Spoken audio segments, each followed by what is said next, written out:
All right, so cabinet is up here in the kitchen area. And the next step is to drill these 4-inch holes back here I was telling you about. I'm going to do 2 4-inch holes here and 2 up top. And that will give plenty of ventilation for the refrigerator, which is all covered up here. There's the refrigerator. So the refrigerator, the back of it, is going to have plenty of vent space to come up through the cabinet and out into the kitchen. So I'll go ahead and get started on that. You can see my 4-inch drill, and I have some 4-inch covers that will go over those holes so they don't look too horrible. Okay, so there's the vent holes that we were talking about. There's 2 up top, 2 in the bottom. Those are both 4-inch holes. And then I've got some white covers that'll slip right into there. So, but this is measured so that the rails that the sliding drawer will be on will go on either side of those holes. So 4-inch holes, 2 and 2. You can see them from the top there a little better. There we go. And that'll give plenty of ventilation for the refrigerator. So good. Okay, so there it is in place. I haven't screwed it in yet, but you can see what the general layout's going to be. It's resting on these towels on top of the refrigerator. But there you can see the inside now. And yes, I didn't quite get the dimensions right. You can see up here it's level, but here I'm off by 1/8, maybe a 1/16. But this will be covered up by the shelf that pulls out, so I'm not too worried about that. And the sides didn't match either. You can see the gap on the sides. Well, you can't see it because the video doesn't actually show it, which is good because that's what it'll be like in real life then.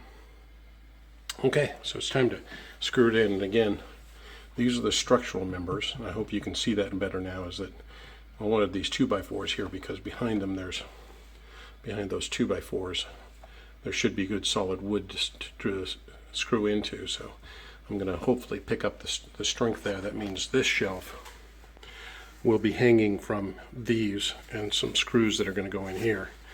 This shelf back here, or this cabinet, is hooked onto the wall back there. So cabinets tend to be sort of cantilevered, where you screw them in up there and you screw them down underneath here. You'd see it if I pull the refrigerator out. So they have the shear that helps them, but they also, because they've got depth to them, they're cantilevered so that the shelf wants to pull away from the wall this way. So you really need to have those tied in nicely. But if we're extending it out this far, adding this much, I don't want to be hanging off of those screws. I want some more support out here, and that's where this comes in. This will keep this part basically supported by this whole wall here and the screws that are in it. So I think that'll work out just fine. So on to the next phase, we'll get it screwed in.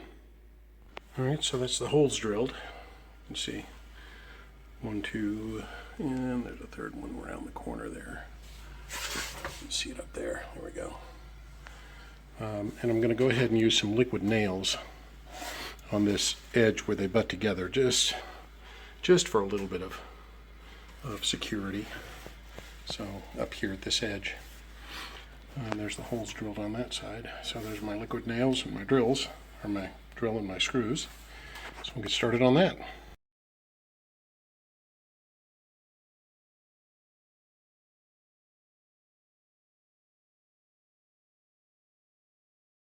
All right, so there we go. It's got a coat of white paint, of Kilz, on the back of it. And it's starting to look more like one piece all the way through. And again, that'll have doors on it and sliding drawers that come out. And those vents will go in there. I'll put some painter's caulk around those little gaps that you can barely see. Oops, barely see them over there, but nonetheless, I'll put some caulk on there, and then this will be covered up by the shelf on the bottom. Okay. All right, well, there's phase 1 done. The doors are back on. Put the caulking on the edges here. You can see there and there. And and doors need a little lining maybe, but that's what it looks like. And now you can reach up in there and we can get to that storage, as opposed to being so far back you had to get a step stool to get in there. Those vents haven't come yet. Whoops. Those vents up there and the ones down below, but they're today or tomorrow we'll get those in. So now it's time to build the slider shelves. We'll get the materials for that. And then this will be useful space in the kitchen. For those of you who have been following the progress, this is the pantry right here. If you want, you can look at the video on how I did that. All right, on to the next phase. All right, so measuring for the drawers. I want to go maximum, if that'll focus for me. Come on, you. We go maximum of 14 inches wide. And I think the maximum depth, even though it's 24 out to this edge, I'm going to go 22. That puts it there, and it means that the back of the drawer doesn't hit back there. So we'll go maximum width of 14 and maximum depth of 22. These are the slides, so you can see how they fit in there. They fit very nicely. Those are 22-inch soft close side ones. Okay, so here's the sliding drawer, or at least the layout so far. The base of melamine.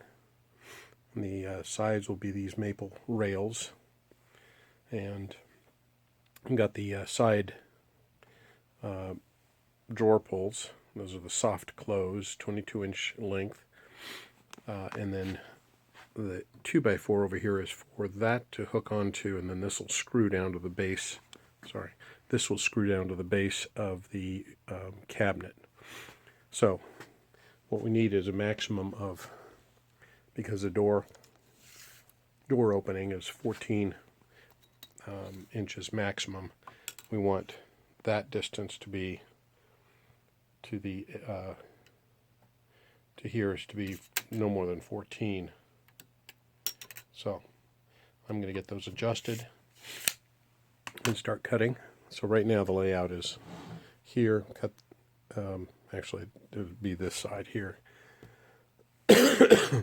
So cut it there, and this will be the length. Start cutting these, the rails, into the right lengths, and then we'll run them through the router and round off the top like we did on the pantry shelves. And I'll keep you going as we work our way through it. Okay, so there's that cut up. So there's the melamine base. There's the rails on the side. You can see they won't have too much of a lip on them this time. Partially that's just because it's the wood I had left over from the last project, but also I don't want to have too much of a lip. You have to reach up pretty high to get into this, and I didn't want the lip to be up too high to reach over the top. So I cut these a little long. We'll get those cut down. But we're going to do the 45 on these, so you get a picture frame look to it. And then run them through the router to round these edges off, and then we can start to do some assembly. Alright, so here they are, cut to 45s. You can see they're just laying there. And now I'll go ahead and do the routering on these guys.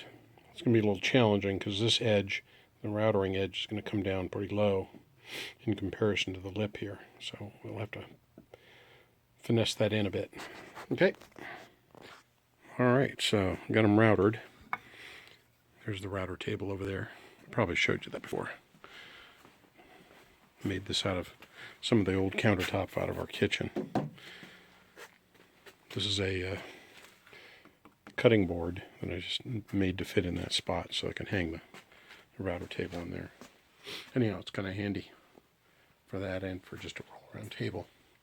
So, pretty good, except a couple of blowouts here, right there. It's very tricky to get these corners. In fact, what I have to do is like this, if you can see. I've left just a little bit of a lip on there because I can't seem to do that without having it run into the router like that. Anyhow, it'll all work out just fine. Alright, so those are ready to start attaching and getting them all glued together. Okay, that's the first one glued. I'm using liquid nails for this one.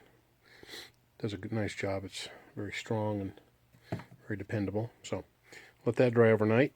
Take that off. I'm also going to put use my nail gun to put some fine nails in there on at least the sides and the back, and that holds it from any other issues. So we'll keep going on this one. Okay, number 1 is done, and that's dry enough to take apart. And that would take some sanding to get that all cleaned up. Do that and a coat of clear varathane like we did on the other shelves. So we'll do this one now. And again, I'm using the liquid nails. So I just put a bead around there and in each of these joints. Oops, there we go. There and there. And then put the band clamp, that's what this thing is, around it and tighten it up right there with the screwdriver. And I'll show you that when we get it all put together.